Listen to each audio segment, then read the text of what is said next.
Good Friday morning, ladies and gentlemen, and thank you for tuning in to yet another weekly Friday edition of the Alan Fitz podcast, also known as The Chat. Hello out there. My name is Alan Fitz, the host for the program, and welcome into the show live from our studios here in beautiful Amarillo, Texas.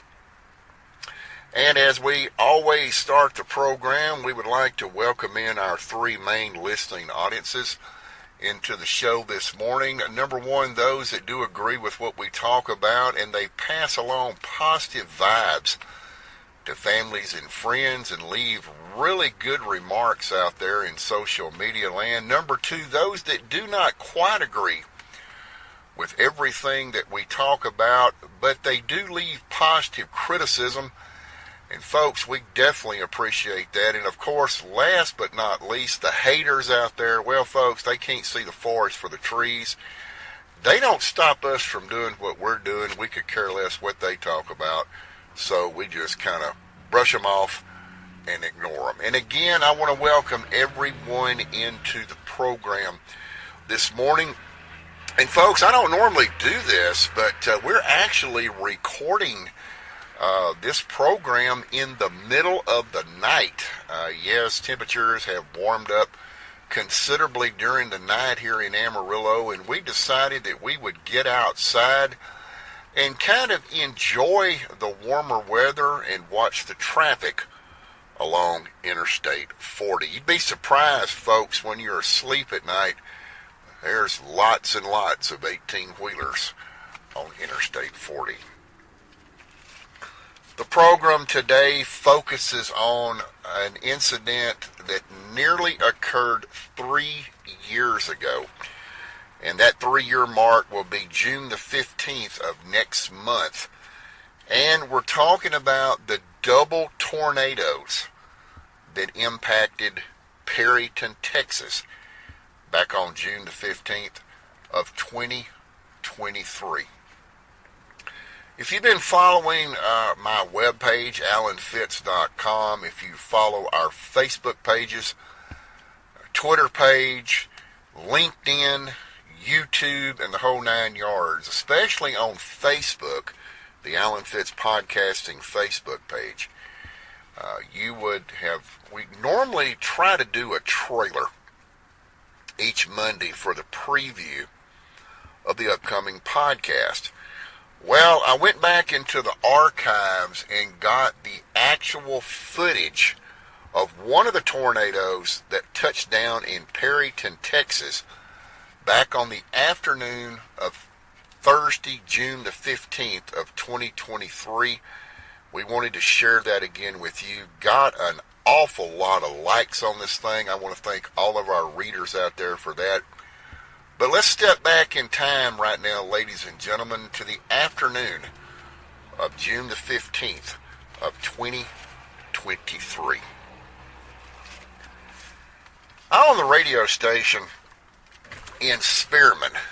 Matter of fact, we had just opened the radio station actually, we had not opened the radio station in Spearman. I take that back. Our official opening day was June the 30th of 2023. We had everything wired up, ready to go. And in the control room itself, we have 5 monitors that we looked at, surfed around on. A couple of them controlled the station, this, that, and the other. One of them was for the co-host of the program. But everything was up and running, very active. And I remember sitting in my living room. I was watching television on the afternoon of Thursday, June the 15th. And not very many people had our phone number at that time. One of the people that did have our phone number was a business known as the Hansford County Sheriff's Office there in downtown Spearman. And I had visited with these folks about a week prior, let them know that we were putting in the new radio station, met all the people up there, and they also knew that the radio station that was about to come on the air, which again was KSPR, it was the abbreviation for Spearman. They also knew that we had something that they did not have. And I'm referring to the Hansford County Sheriff's Office. We had a radar system that we looked at that was actually live in real time. Most of these people around Amarillo and throughout the Texas Panhandle, when you're watching your local forecast on television at night, they use something called the NexRad system, which is actually has about a 4 to 5 minute delay from the time they're telling you you're looking at something until something actually happens. So I had came in that afternoon from doing whatever I was doing around the property. We were brand new into the Spearman area. And I recall that I was all kicked back in one of my oversized recliners and the telephone rang. And the person on the other end of the telephone, ladies and gentlemen, was a woman by the name of Misty Garrett. Now, I don't know if she's still in the same capacity that she was in back then. I haven't kept up with any of that. I'm probably 99% sure she probably is. But she was known then as the head dispatcher for the Hansford County Sheriff's Office there in Spearman. She had called me up on the phone. Again, they knew that we had the live Doppler radar capabilities there, and asked me if by any chance I was looking at the radar. And I told Miss Garrett, I said, no, actually. And folks, I don't even remember what I was watching on TV. This has been almost 3 years ago. But they knew that even from home that I could remotely get into the system and look. And I told Miss Garrett, I said, well, I had looked at it a couple of hours ago, and it looked like there was some really bad thunderstorms that were headed toward Spearman from up in central Kansas at that particular time. Miss Garrett asked me if there was any way possible, could I please look at the radar system. Now, again, folks, they had the NexRad analog system. We had the live in real-time Doppler system. And I said, absolutely, I'll go in the control room and look. And for those of you that may not know this, KSPR radio in Spearman was actually in a spare room of our home. We were not able to get it hooked up on Main Street as we had wanted to do back in that time zone, because they couldn't give us the internet speeds that we needed to keep it online. And we had commercial speed internet at the house. So I went back into the control room of KSPR radio, and that one of those monitors that I had talked about earlier stayed on 24 hours a day. I had the alarm systems on it, the whole 9 yards. And I began looking at the radar, and what I saw at that given time looked to be a very, very bad thunderstorm. And the thunderstorm itself was intensifying. Mr. Garrett at that point said, well, we're really keeping an eye on this thing. We would like you to follow this with us because we need to get confirmation in real time exactly what was happening. Well, at that given time, I told her fine, hung the phone up. I had went quickly into the kitchen area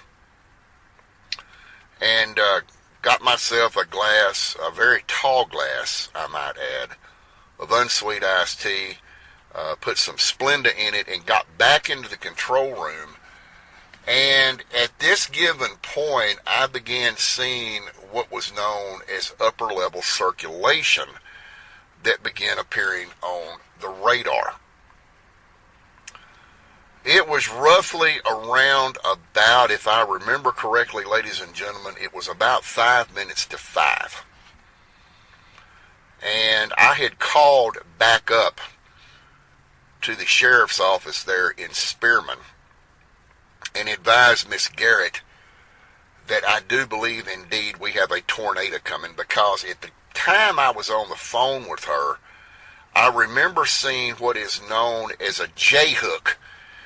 This is the echo that is received by the live Doppler radar system that is indicating that a funnel cloud is beginning to be noticed and picked up on live Doppler radar. Miss Garrett informed me that they were prepared at this given moment to initiate activating the tornado sirens throughout the city of Spearman. While we were on the phone, I noticed that the supercell itself had indeed crossed into northern Hansford County. It was up near the top of Texas helium plant, is what I like to call it. But I also, at the same time, began to notice that in the drop, it was roughly, ladies and gentlemen, about 15 miles due north of Spearman. Now, if the tornado itself stayed on track, it would have impacted the dead center of Spearman. We, at that given time, continued our conversation, but during this moment that I was explaining what I was seeing, they, of course, were seeing a little bit different because they had the NexRad system. It was a little bit in delay. About 4 or 5 minutes later, Miss Garrett was able to confirm what I had already confirmed to her 5 minutes prior. Excuse me, they began seeing the J-hook on the NexRad, which is not really more defined than it is on the live Doppler system. Nevertheless, during our conversation, I began noticing that the J-hook itself began turning to the east, and looking at it on my computer system, that was to my right. West is to your left, east is to your right. And this was roughly shortly after 5 p.m. The tornado itself had fully been detected on live radar. Miss Garrett could see it from her end on the NexRad system at the sheriff's office, and the turn began. We, at that given time, decided it is time to hang up. If you want to initiate the sirens, please, by all means, go ahead. But it is turning toward a more easterly direction, headed toward Ochiltree County. If memory, folks, serves me correctly, those tornado sirens were never activated in Hansford County. They were never activated in Spearman proper. I continued watching this system on radar. And to throw up right quick, Misty Garrett and I never made communication again. Continued watching this system on radar. And roughly, I believe the time was about 5:25 that afternoon. I could literally confirm that there was a tornado on the ground on the north edge of Perryton, Texas. I continued watching this till about 6 p.m. And the live Doppler radar began indicating the J-hook had become smaller. It appeared on radar that it was rising back up in the sky. I began hearing reports that indeed a tornado had touched down in Perryton, Texas, the seat of Ochiltree County. There wasn't anything we could do. We were not actually even on the air yet. The only capability I had was Facebook Live. We didn't even implement YouTube back then like we do now. My program director, who is now my wife, we sat down and began talking about this situation. Yes, I wanted to immediately go to Perryton at that point to begin live coverage of the events. But like any other member of the media, it is best to wait until the situation calms down just a tad. So I had made the decision at that point that I was going to go over first thing in the morning and begin surveying what I could find that had happened in Perryton. The next morning, I waited until it was daylight enough and a little more than that to go over. And I knew that Perryton had a radio station, KEYE. And in my research, I found out that a man by the name of John Elsie owned that radio station there.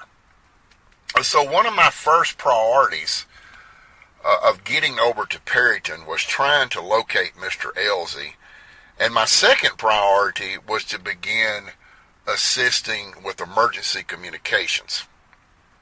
Me being a licensed ham radio operator, that is just something that we do. We don't need electricity to operate. When all else fails, ham radio prevails. Travel down Highway 15 outside of Spearman.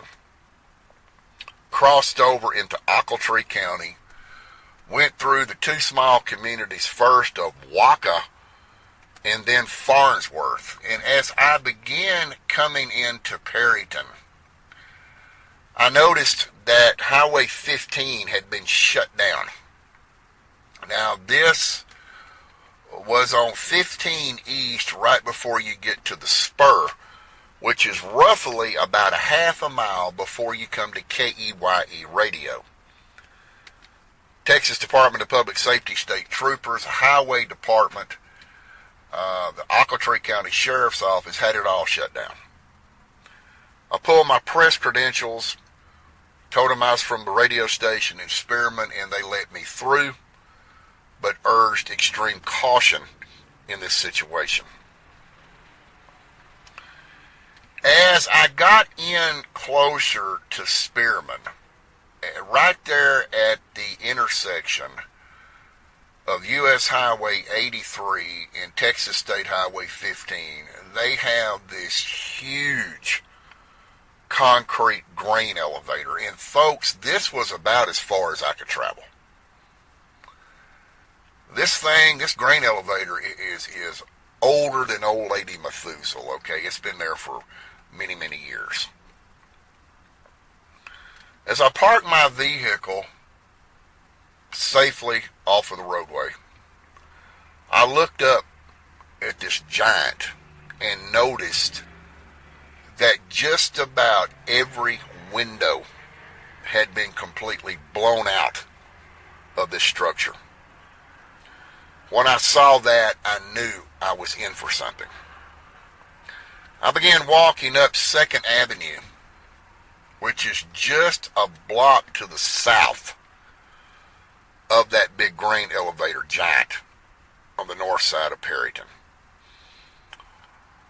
I began seeing destruction like I have never seen in my life. And folks, grew up in East Texas, did a lot of news coverage of hurricanes. They're very popular down there because down where I'm from, we're only like an hour or so away from the Gulf Coast, the Gulf of Mexico.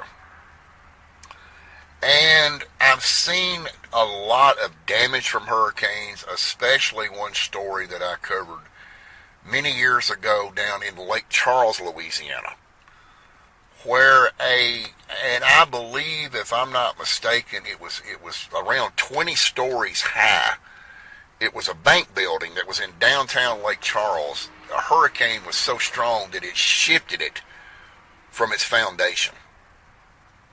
Yes, ladies and gentlemen, I've seen destruction from hurricanes. I've seen destruction from salt water. But I was walking into something that I had never in my life ever thought I would see. Folks, there were power lines down everywhere.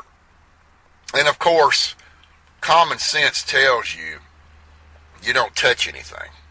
You cautiously step over it. You cautiously walk around it if you possibly can, because electricity will arc. I think we all know that. So I began seeing all of this debris down on the ground. There were shattered pieces of concrete. There were shattered, splintered up, broken pieces of wood, rocks, you name it. It was all over the ground. And as I continued my journey up 2nd Avenue to Main Street, which is also U.S. Highway 83, the main street that runs through Perryton, when I got to that intersection, it was absolutely devastating what I saw.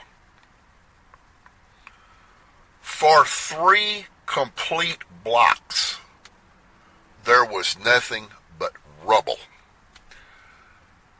Buildings had completely collapsed down on the ground. And in my weather training that I have, I knew that the tornado had come through this area. What I did not know is that there was even more destruction straight in front of me that I could not see. At that given point, I began looking around, and I'm like, this is definitely newsworthy. So I began walking around a little bit more. Now, understand, there were a lot of people out and about in Perryton. There were people standing on the side of Main Street, sobbing. People heavily crying. Their business had been destroyed. Their livelihood had been taken away. Folks, there was no electricity. There was no power on this end of town. Looking down Main Street, you could see that as far as the eye could see on the southern end of town, it looked like everything was pretty much normal. But not where I was standing. It looked like the end of time had came. You were standing there and there was nothing. I began walking around and talking with folks, and actually ran across some people that had actually got out of some of their businesses, spared their lives because of this. One lady, and ladies and gentlemen, understand, I talked to so many people. I wrote this information down, and we talked about it when we got on the air in Spearman later on in a couple of weeks. But one lady told me firsthand, she was from Perryton. They were prone to tornadoes, which actually you're in Tornado Alley from Perryton all the way down to Childress and beyond. But this was the first tornado that she actually heard coming with her own ears. The lady told me that normally on a situation like this, they would hear the tornado sirens blast off. Well, they would head to the tornado cellar at that time. This woman was inside one of the businesses there in Perryton, and she described to me, and folks, I've been in a tornado, okay, so I can relate to what she was telling me. I was in a tornado years and years ago up in Gillette, Wyoming. I was traveling, so I knew exactly where this woman was coming from when she talked about this. She said that she was inside her business, and all of a sudden it sounded like toothpicks breaking.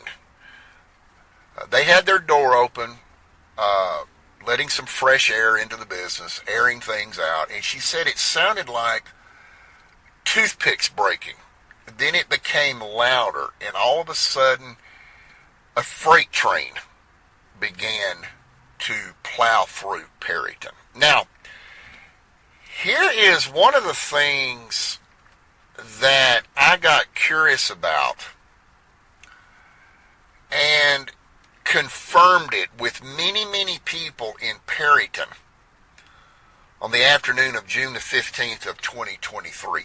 No one, and I do repeat, no one that I talked to the next day after the tornado that impacted Perryton, Texas, no one, not one person, ladies and gentlemen, confirmed that they heard tornado sirens in advance. There was no tornado sirens heard before impact of an EF3 tornado. We decided to do some investigating later on after this took place. There was a lot of unanswered questions of why the Ochiltree County Sheriff's Office in Perryton did not blast those tornado sirens. For those of you that never got any answers to this, you weren't tuned in to KSPR radio after it signed on the air. You missed that broadcast. I'm here to tell you what happened. The Ochiltree County Sheriff's Office did in fact activate those tornado sirens. That is confirmed information. The reason that the residents of Perryton, Texas did not hear those sirens is because the electricity had already gone out. There was nothing to power them. Again, going back to our conversation between myself and Misty Garrett with the Hansford County Sheriff's Office. Now, folks, this is back when they were complete analog. Okay, there was no digital hadn't been provided in that area yet. They were strictly analog, which means analog is the NETRAD system. Hansford County now is digital. The same applied with Ochiltree County. They were also monitoring a NETRAD system that was 4 to 5 minutes in delay. By the time, if you watch the trailer on our Facebook channel, the Alan Fitz Podcasting Facebook channel, when you look at that trailer, this is the time that Ochiltree County SO began attempting to activate those sirens. It was too late.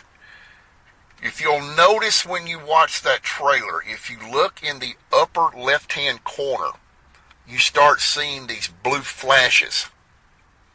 That is a tornado impacting a transformer on an electrical line system and completely blowing it out. The camera that took the video that we posted was actually on top of the Ochiltree County Sheriff's Office's building. Of course, they're in battery backup, generator backup relay. But the blue explosion that you see in the trailer was one of the main transmission lines that fed the northern portion of Ochiltree County, Perryton. This is why the sirens were never heard on the north side of the city. There was no electricity. That blue flash that you see on the trailer is the power transmission line being severed into that area. It was already too late. Even if it had not severed the transmission line, ladies and gentlemen, it was already too late. Back then, again, they were on an analog system. They were looking at delayed radar on a monitor provided by the National Weather Service here in Amarillo. It was too late. Even if the sirens were able to activate, the tornado was already doing its damage. That is why the residents of Perryton, Texas never heard the sirens go off. 3 people perished in this tornado. Again, 3 people perished. There was over $1 million in damage that occurred from this tornado. But again, folks, you have to remember that I'm still at 2nd, 3rd Avenue off of Main Street. Let's get back there. People, again, are sobbing. They're telling me their story. One lady says that she don't know how she got out alive. But this tornado, June 15th of 2023, had changed the lives of Perryton forever. After I got through talking to some folks, interviewing folks, taking notes to put on our Facebook page, I began looking around and I noticed an individual that was standing in the middle of Highway 83 talking to the Texas Department of Transportation. Now, for those of you that are listening in Perryton and you were out and about, you'll remember this, that TxDOT was out with snow plows. Okay, this is in the middle of June. And they were using snow plows to clear the roadway of debris. I had my tripod with me, and I had my cell phone with me, and I had the special microphone with me that can only be used to broadcast plugged in to the Facebook platform. I began setting up my tripod, my microphone, and I kept watching this man in this hat that was talking to the TxDOT crew.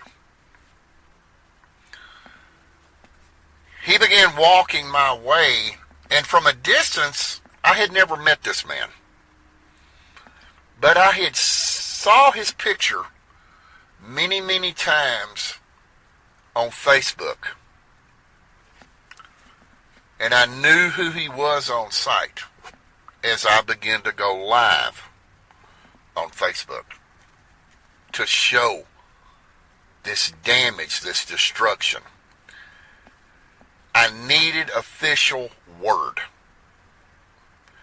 And he was the head of law enforcement in Ochiltree County.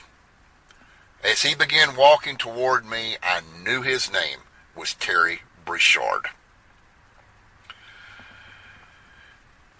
I motioned Mr. Broussard to come my way, and he did. And as he got right up next to me, I said, "Sheriff, this is a bad situation," or whatever I said, ladies and gentlemen. "Can you elaborate just a minute of your time to tell us what is going on?" And I remember Sheriff Broussard distinctively telling me live on the Facebook platform that the Texas Department of Transportation is working diligently to get Highway 83 back open. But, and he was very stern when he said this, we need all the rubberneckers to stay out of the way. I thank the sheriff for his very quick few-word interview to me, and back out to the street he went. It was almost like, and yes, I know now what I didn't know then, but Sheriff Broussard knew I was the media. He knew I had the tripod, I had the phone, I had the microphone. He was coming over to make a statement. His statement was very brief, but it was very stern. There were lots of people, as the sheriff did say, Sheriff Broussard did say, that were out and about, and they were getting in the way. There were people walking across Highway 83 from side to side. The TxDOT plow trucks would have to stop what they're doing to safely let these people pass. And as the morning drug on, more and more people, and I saw this for myself, ladies and gentlemen, more and more people began coming out to look around, to make photos. And Sheriff Terry Broussard was noticing this as well. And I believe that's one of the main reasons that he came over to me to say, hey, you know, we need these people to get back. We're trying to clean this up. People are out here rubbernecking. They're getting in the way, and it's hindering the cleanup procedures. He was, again, he was very quick to the point. He was very stern on his warning, and back out into the street he went. I began asking questions at that point about if anybody knew where John Elsey was at. Again, at the beginning of the show, folks, I talked about John Elsey was and he currently still is, to my knowledge, unless he's passed away, the owner of KEYE Radio there in Perryton. I don't even remember who this individual was. I don't know if the individual was just to the point that he was so upset that he didn't realize what he was saying, or the individual had some vendetta against Mr. Elsey, but he made the remark to me, and thank goodness I was not live on Facebook when this individual answered my question. But he said something to the extent that you're not going to find John Elsey. He's probably at home drunk. Now, folks, I don't know whether the man is or not. That was going way off subject. Now, 3 years later, I could honestly say, well, if he was drunk, at least he's at home not bothering anybody. But I don't know. The man that answered that just did not seem like he was on the same wavelength with me. And I just kind of went on. I said, there's got to be more destruction than this. We need to ride around a little bit, but stay out of the way, like Sheriff Terry Broussard was telling people on Facebook Live. I got back in my truck and went around the back way behind the big giant grain elevator up on the northern tip top of Perryton, actually just outside the city limits. Noticed that a mobile home park had been completely annihilated. There was nothing left, ladies and gentlemen. It was all rubble. It was completely destroyed. People out returning back to look at their damaged homes, trying to salvage anything that they possibly could that was left over by the tornado. Went back outside that area and began moving toward the northeast and east quadrant of the city of Perryton. Began driving down, I don't remember the name of the street, began driving down this street. There was destruction on both sides of the street, nothing but rubble to look at. And over in that part of the city, if memory serves me correctly, was a heavily populated Hispanic area. 99% of it, folks, was destroyed. I remember seeing Hispanic gentlemen in yards with chainsaws. They were operating at full capacity, trying to saw the limbs off the top of automobiles that had been crushed by the what little trees they have in Perryton. The damage from the tornado. It was absolutely heartbreaking to see this. A small community, actually the largest town in the upper Texas Panhandle, near the Oklahoma state line. The northern, northeast, and east quadrant of the city leveled due to not one, but two tornadoes. What a lot of people did not know, and I'll be honest with you, I didn't know it either. There were two tornadoes that were embedded in that J-hook that I talked about with Misty Garrett at the beginning of the program. The National Weather Service came in later, did confirm there were two tornadoes that reached EF3 capabilities. Folks, these are wind speeds north of 100 miles an hour. There was nothing left.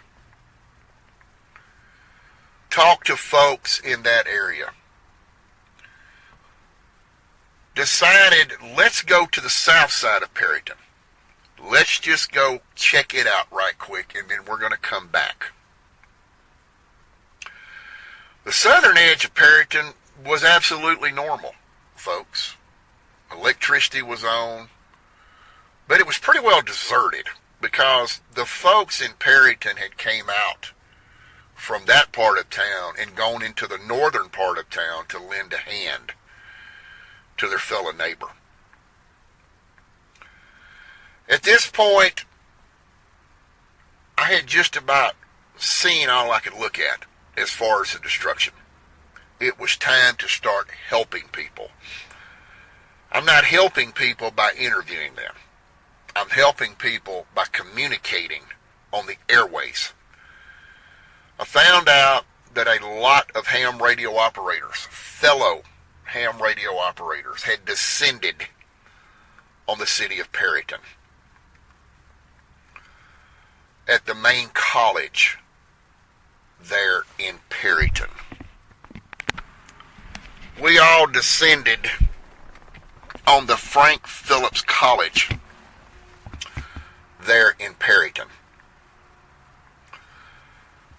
You see, when the two tornadoes came through, and I noticed this myself as I was trekking through Perryton, the Perryton City Police Department was completely destroyed. The tower, the radio transmission tower at the Ochiltree County Sheriff's Office was out. And there was a very high tower around 3rd Avenue, about a block off of U.S. Highway 83, was a radio transmission tower that had been bent in half. This is where Perryton got the strong standing support of bent but not broken. However, because the law enforcement towers had been taken out, they had no communication with the people, with deputies. They had nothing, folks. There was no electricity. They had nothing.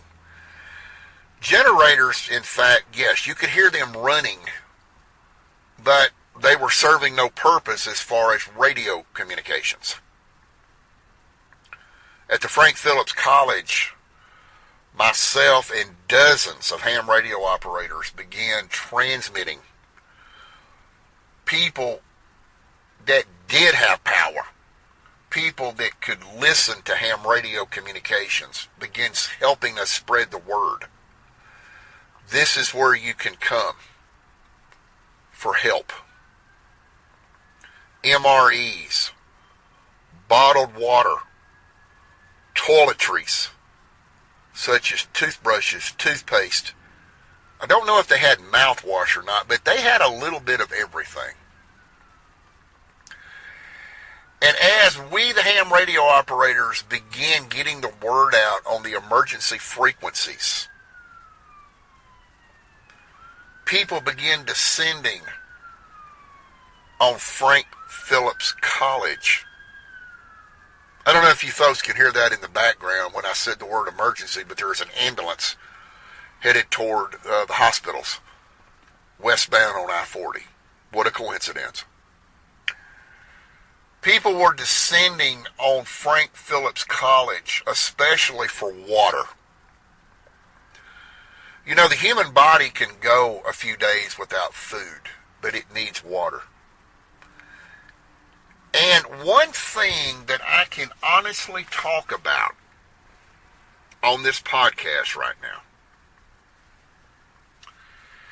is that despite the destruction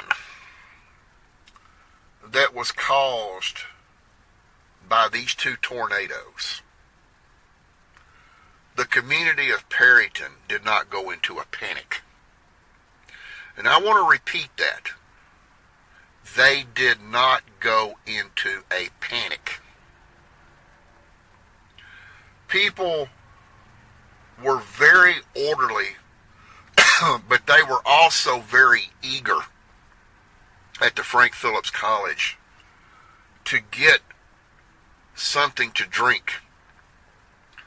They were eager to get something to eat. A lot of these people went all night long without any water or food because they were impacted by the tornadoes. No one got out of line in my presence. I did not see one single person get smart mouth with anybody, raise their voice. They were scared. They were terrified. But they were also orderly in their actions. They knew it was not a lot of help. But as the days were counted on, more and more help came to the community of Perryton. There was an outpouring of support, ladies and gentlemen. people as far away, and Kansas is not that far away. It's only like 50 miles north of Perryton, 40 miles north, if you will, a little small stretch of the Oklahoma Panhandle, and then you hit Liberal. But there was an outpouring of support that came to the small community of Perryton, Ochiltree County, Texas, within a week. There was more bottled water brought in than what they knew what to do with. Lumber was brought in. Carpenters came in to rebuild homes. It was almost like a Jimmy Carter Habitat for Humanity project. I made several trips back to Perryton after the tornadoes impacted the northern half of the city, or the northern portion of the city, I may add. And I saw the outpouring of support. Neighbors helping neighbors. Ladies and gentlemen, this was a horrific event that hit Perryton, Texas. Bent but not broken. Perryton strong. And in that invented slogan, bent but not broken, the community of Perryton, with the help of its neighbors, were able to restore it back to normal. It took about a year. They brought in bulldozers, heavy equipment to clear out all the debris and the rubble.